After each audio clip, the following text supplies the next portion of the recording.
Quando olho para trás, mal acredito que sobrevivi àqueles 2 anos infernais dentro daquela casa. 2 anos que pareciam uma sentença perpétua, um castigo invisível que meu próprio pai me impôs. E tudo isso porque eu era, na visão dele, a filha errada. A filha que nunca mereceu amor. Enquanto minha irmã gêmea era a princesa da casa, eu era a prisioneira do silêncio, da rejeição, da humilhação. Mas essa é minha história. A história de como ele me trancou e me esqueceu. E como, no final, tudo virou de cabeça para baixo. Meu nome é Clara. Cresci ao lado da minha irmã gêmea, Lara, tão idênticas que até os nossos professores tinham dificuldade em nos diferenciar. Mas por dentro, éramos mundos opostos. Ela era o orgulho dos meus pais, bonita, extrovertida, cheia de amigos, brilhava em tudo que fazia. Eu era o fantasma, a sombra que eles tentavam esconder. Sempre fui tímida, sensível demais, apaixonada por livros e sonhos que eles não entendiam. Talvez por isso tenha começado o pesadelo. Tudo piorou quando eu tinha 18 anos, ano em que meu pai decidiu que eu era um problema. Ele não gostava do meu jeito, da minha falta de ambição de verdade, segundo ele.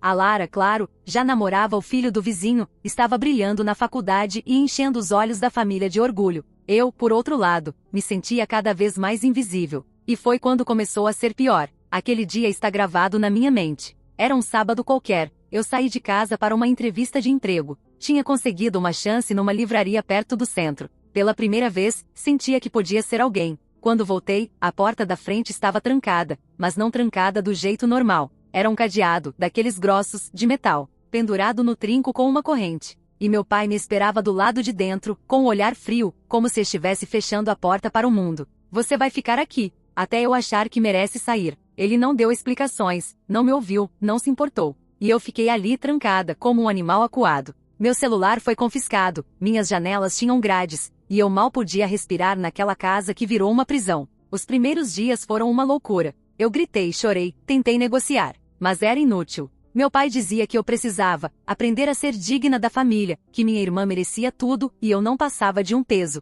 Minha mãe era uma sombra que não se atrevia a contestar. A casa inteira conspirava contra mim. Os meses passaram e eu me apagava. Virava invisível para o mundo e para mim mesma. Cada dia ali dentro era um tormento. O ar parecia mais pesado, o silêncio mais ensurdecedor. Eu só tinha minha cabeça, meus pensamentos e a angústia de não saber quando aquilo acabaria. Eu tentava me agarrar aos livros, às memórias felizes da infância, mas a solidão me esmagava. A cada dia que passava, meu pai se tornava mais cruel. Ele fazia questão de me humilhar, me obrigava a limpar a casa enquanto ele e minha irmã riam das minhas falhas, da minha fraqueza. Eu era um nada, e ele queria que eu sentisse isso até o último osso do meu corpo. Um dia, depois de quase um ano presa, tentei fugir. Planejei tudo com cuidado. Quando meu pai saiu para o trabalho, consegui abrir uma janela. Foi a pior decisão da minha vida. Eu não sabia que ele tinha instalado câmeras escondidas. Ele chegou antes que eu pudesse sequer correr. Me arrastou pelo cabelo, me jogou no chão da garagem e disse que eu era ingrata,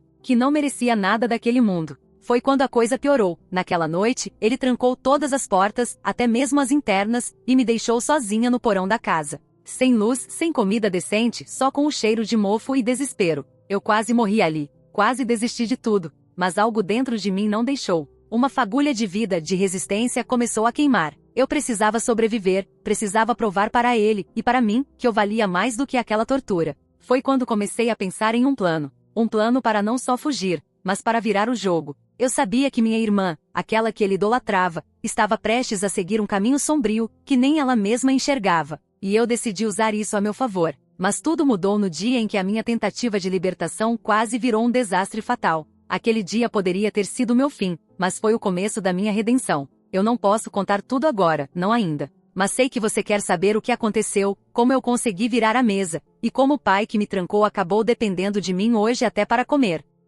Aquele porão escuro era minha cela particular, meu inferno na terra. No começo não sabia como respirar ali dentro, o ar era pesado demais para meus pulmões, sufocava até os pensamentos. A luz? Só a que entrava pelas frestas da porta de metal, mas era pouca e fria como a indiferença que eu sentia pelo mundo. O tempo perdia o sentido. Um dia era igual ao outro. Eu contava as horas, os minutos, imaginava cada coisa que eu queria fazer. Um simples abraço, sair para tomar um sol, sentir a brisa no rosto. Tudo isso parecia uma lembrança de uma vida que não existia mais. Mas eu não podia me entregar, não daquele jeito, não depois do que tinha passado. Quando meu pai me trancou, ele não imaginava que estava criando uma fera aprisionada. Eu virei uma sobrevivente. Comecei a usar cada pedaço da minha mente para planejar uma fuga definitiva, uma vingança silenciosa. Não que eu quisesse prejudicar minha irmã, que também sofria à sua maneira, mas ela estava do lado dele, cega pela manipulação. Ele usava a Lara para me esmagar. Sempre a escolhida, sempre a favorita. E isso me matava por dentro.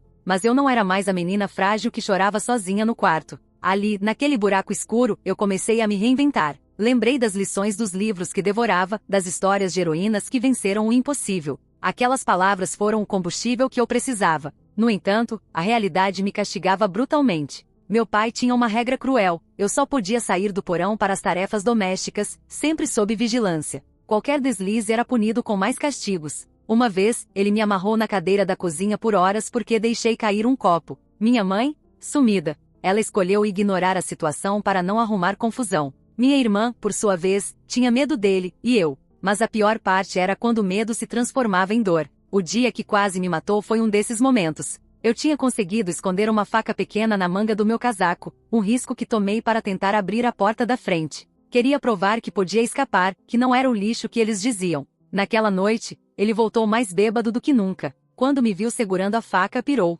Eu vi o monstro que ele era. Ele me jogou contra a parede com tanta força que senti minhas costelas racharem. A faca caiu no chão. Ele gritou, me chamou de ingrata, de traidora. Foi o pior momento da minha vida. Eu achei que ia morrer ali, mas uma parte minha ainda queria lutar. Não pela vida dele, mas pela minha. Com muita força, consegui fugir para o quintal. Mas ele me alcançou e me empurrou escada abaixo, numa queda horrível. Meu corpo bateu com tudo no chão, senti a cabeça girar, e desmaiei. Quando acordei, estava sozinha no porão. Sentia dor em cada centímetro do corpo, mas também uma fúria que não podia ser contida. Ali decidi que fosse o que fosse, não deixaria aquele homem destruir meu futuro. Comecei a planejar minha saída com mais cuidado, observando cada passo dele, as rotinas da casa, os horários. Eu tinha que ser mais esperta. Foi quando percebi que minha irmã não era tão invencível quanto parecia. Lara estava afundando em problemas que ela mesma tentava esconder. Ela começou a se afastar da família, a se perder em festas e gente errada. Vi um lado dela que meu pai nunca quis enxergar,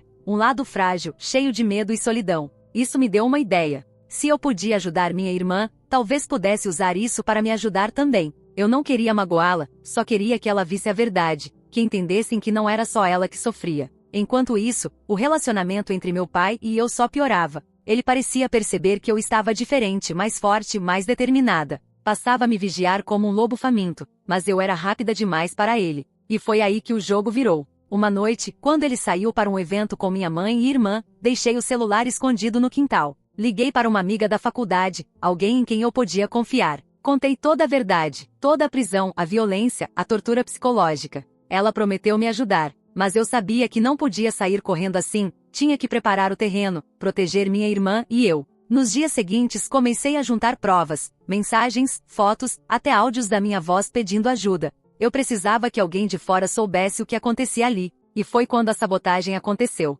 Eu não sei se foi minha irmã ou meu pai, mas alguém descobriu que eu estava tentando escapar. Naquela noite, meu plano quase me matou. Eles trancaram todas as portas, cortaram a luz e me deixaram sozinha no porão, sem ar, sem comida, com a sensação de que eu ia morrer ali. Eu quase morri. Quando conseguiram abrir a porta, eu estava desacordada. Me levaram para o hospital. Foi a primeira vez que alguém viu a extensão do que eu tinha sofrido. Mas naquele momento, eu senti algo que nunca tinha sentido antes, a vontade de mudar tudo, de provar para eles que eu era muito mais do que aquela menina trancada no porão. Hoje, enquanto escrevo isso, meu pai é um homem que depende de mim até para comer.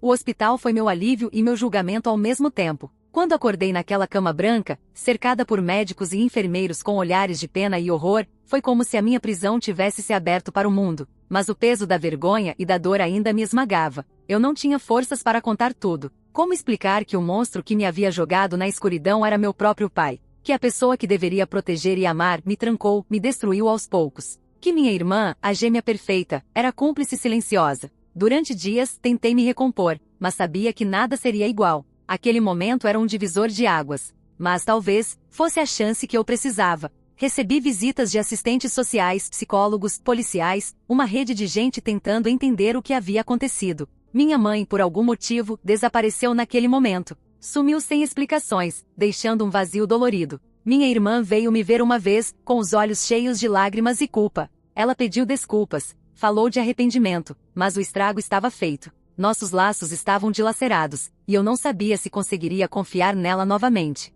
Com a ajuda da assistente social, consegui um abrigo para jovens vítimas de violência doméstica. Foi a primeira vez em muito tempo que senti o cheiro da liberdade. Mas a luta estava longe do fim. Eu precisava me reerguer. Eu precisava provar que não era a filha fracassada que meu pai dizia. Que minha história não terminaria na escuridão daquele porão. E foi aí que eu comecei a trabalhar em mim. Procurei terapia, voltei a estudar, fiz cursos, e aos poucos fui reconstruindo minha autoestima destroçada. Mas no fundo, uma chama ardia, eu precisava confrontar meu passado, minha família. Por isso, comecei a juntar provas, documentos, relatos, testemunhas. Não só para me proteger, mas para mostrar ao mundo a verdadeira face da minha família. Foi então que recebi uma ligação inesperada. Meu pai estava doente. Uma doença que o derrubou fisicamente, tirando-lhe a força e o controle. Ele que me trancou como um animal, agora dependia de cuidados básicos para sobreviver. O mesmo homem que me ignorava, que me desprezava, estava à mercê de mim. Minha mãe implorou para que eu o ajudasse, mas eu me recusei. Não estava pronta para ser a cuidadora do homem que quase destruiu minha vida. Mas o destino, de alguma forma cruel, me colocou no centro desse novo capítulo. Minha irmã, que havia se perdido nas suas próprias batalhas, não podia ou não queria cuidar dele. E eu estava entre a raiva e a compaixão. Entre o desejo de vingança e a necessidade de redenção. Decidi que iria cuidar dele. Não por ele, mas por mim. Para mostrar que eu era maior do que tudo aquilo. Os primeiros dias foram um choque. Um homem tão autoritário e duro, agora fragilizado, dependente, vulnerável. Ele me olhava com um misto de ressentimento e surpresa, como se não acreditasse que eu estivesse ali, cuidando dele. Mas o que ninguém sabia era que enquanto cuidava dele, eu estava reconstruindo nossa relação, ou pelo menos tentando. Não era fácil. Cada gesto, cada palavra, carregava o peso do passado. Mas eu estava decidida a virar o jogo. A redenção, porém, não veio sem sacrifícios. Minha irmã não aceitou bem minha presença. Ela via minha compaixão como fraqueza, e meu esforço como uma traição. Ela não queria dividir o papel de cuidadora. A cada dia, o clima entre nós se tornava mais tenso. Era como se estivéssemos competindo novamente, mas dessa vez a batalha era silenciosa, carregada de rancor e mágoas profundas. E o pior, meu pai, mesmo fragilizado, ainda encontrava formas de me ferir com palavras e atitudes. Mas eu não cedia. Aprendi a impor limites, a me proteger emocionalmente. Comecei a perceber que para ser feliz, precisava deixar o passado onde ele estava, mas sem esquecer o que vivi. Foi aí que algo inesperado aconteceu. Durante uma conversa difícil, meu pai me revelou um segredo que mudaria tudo. Ele me contou que nunca quis me trancar, que a culpa era dele, que se arrependeu todos os dias. Eu queria acreditar, mas a ferida ainda sangrava. Ainda assim, aquela confissão abriu uma brecha, uma chance de reconstrução verdadeira. Eu sabia que a estrada seria longa, cheia de tropeços e incertezas, mas estava pronta para enfrentá-la. Porque, no fundo, aquela menina que passou 2 anos trancada no porão, ainda vivia dentro de mim, e agora ela era mais forte do que nunca.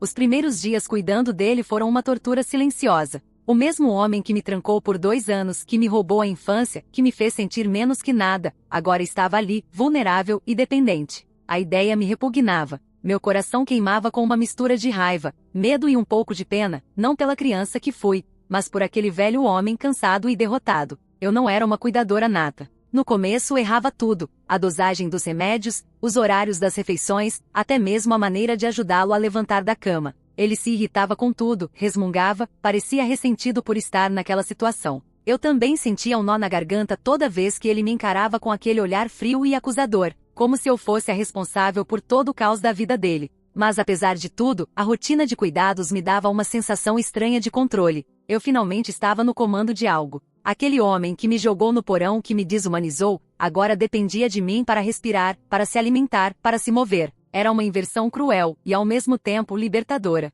Lara não apareceu muito. Ela dizia que estava ocupada com problemas pessoais com a faculdade, mas eu sabia que ela sentia raiva de mim, não só por estar cuidando do pai, mas porque de algum jeito, eu estava recuperando o que ela sempre achou que era seu lugar, o poder dentro da família. Minha mãe? Nem sombra. Nunca mais a vi realmente encarar a situação. Era como se preferisse fingir que nada estava acontecendo, como se ignorar fosse apagar a culpa dela. O silêncio naquela casa era pesado, quase palpável. Por várias noites, eu me peguei chorando sozinha no banheiro, tentando esconder a fragilidade que ainda existia em mim. Eu tinha crescido, sim, mas ainda carregava as marcas daquela prisão. No entanto, algo inesperado começou a acontecer. Meu pai, com o corpo fraco, começou a mudar também. Não totalmente, claro, não virou um anjo da noite para o dia. mas eu percebi que ele tinha medo. Medo de perder tudo, medo de depender dos outros, medo de encarar as consequências da vida que construiu. Ele começou a me olhar de um jeito diferente. Não de amor, mas de respeito, talvez. Num dia em que ele estava particularmente quieto, quase sem forças para falar, ele disse uma coisa que nunca imaginei ouvir. Clara, eu errei com você. Muito. Mas, obrigado por não me deixar morrer sozinho. Eu não sabia se ria ou chorava. Foi a primeira vez que senti uma rachadura na armadura daquele homem duro. E aos poucos, o rancor que eu sentia começou a se misturar com algo novo, uma vontade de reconstruir, mas eu não seria ingênua. Sabia que meu pai carregava muitos segredos, e que a relação entre nós seria um campo minado. Foi então que uma noite, enquanto limpava a cozinha, encontrei um envelope escondido dentro do armário dele. Era um conjunto de documentos, bilhetes, fotos antigas, coisas que revelavam uma verdade que nunca tinha sido contada. Descobri que ele tinha passado por um trauma enorme quando era jovem, algo que ninguém na família jamais falou. Aquele passado pesado tinha moldado o monstro que ele se tornou. Por um momento, senti pena. Pela primeira vez, entendi que o homem que me trancou era também uma vítima das próprias dores, mas não me deixei levar pela compaixão cega. Usei aquilo para me fortalecer. Comecei a conversar com ele, a puxar assuntos que ele sempre evitou. Aos poucos, ele foi se abrindo. Foi um processo lento e doloroso. Tive que suportar muitas palavras duras, rejeições, silêncios longos. Mas também vivi momentos de ternura inesperada, um sorriso quase tímido, um agradecimento sincero, uma mão fraca que buscava a minha. Minha relação com Lara continuava tensa. Ela não conseguia aceitar que eu estava ali, no comando de tudo. Chegou a tentar me sabotar, espalhando mentiras para familiares e vizinhos, tentando me desestabilizar. Mas pela primeira vez, eu estava blindada. Não deixei que as provocações me afetassem. Minha vida finalmente parecia minha. Até que numa tarde chuvosa, recebi uma ligação que mudou tudo. Era do hospital. Eles disseram que meu pai havia tido uma queda grave, uma fratura no quadril. A situação era crítica. Eu corri para o hospital, sentindo um nó na garganta. Quando vi ali, deitado naquela cama, frágil e assustado, senti uma mistura de dor e responsabilidade que me esmagou. Eu sabia que teria que fazer escolhas difíceis, que aquela história ainda não tinha terminado, que a verdadeira luta estava apenas começando. Aquele dia no hospital ficou gravado na minha memória como um ponto de virada definitivo. Meu pai, um homem que por tanto tempo foi a minha prisão, agora estava à mercê dos meus cuidados mais básicos, e eu sentia o peso disso como se carregasse o mundo nas costas. A fratura no quadril não era só um problema físico, era um símbolo brutal do que aquela família tinha passado e do que eu ainda tinha que superar. Assim que cheguei, senti um misto de emoções que me confundiam. Raiva, culpa, tristeza, mas também uma estranha determinação. Eu tinha a oportunidade de, finalmente, transformar aquela história em algo novo, não uma repetição dos erros, mas uma reconstrução. Os primeiros dias foram exaustivos. Entre médicos, exames, fisioterapia, medicações e o cuidado constante, minha vida virou um turbilhão. Era um desafio enorme lidar com alguém que tanto me feriu, mas que também era, agora, vulnerável. Ele não facilitava as coisas. Continuava resmungando, brigando, às vezes se recusando a colaborar. Mas eu resistia com paciência e firmeza. E no meio disso tudo, minha irmã apareceu. Pela primeira vez, de verdade, ela veio para ajudar. Não como a filha perfeita que fingia ser, mas como alguém que também havia sofrido, perdido e buscava redenção. Foi um momento estranho e cheio de tensões, mas também cheio de esperança. Nossa relação mudou. Não virou perfeita, longe disso, mas começou a se curar. Com o passar dos meses, meu pai recuperou parte da mobilidade, mas sua dependência continuava, não só do meu cuidado físico, mas do meu perdão e da minha compreensão. E eu aprendi que perdoar não era esquecer, e sim escolher não carregar mais aquele peso. A casa que um dia foi uma prisão se transformou num espaço de aprendizado. Eu me tornei a mulher que sonhei ser forte, independente, resiliente. Mas principalmente me tornei dona da minha própria história. O homem que um dia me trancou e me rejeitou, hoje olha para mim com respeito e em momentos raros, até com carinho. Não foi fácil. Nada que vale a pena é. Mas eu descobri que a maior prisão não é física, é emocional. E a maior liberdade é perdoar e seguir em frente, mesmo quando tudo parece perdido. Sei que minha história ainda não é perfeita. Ainda tenho cicatrizes que doem. Mas tenho orgulho da mulher que sou, porque eu sobrevivi e venci. Obrigado por me acompanhar até aqui. Se quiser, posso ajudar você a transformar sua dor em força também.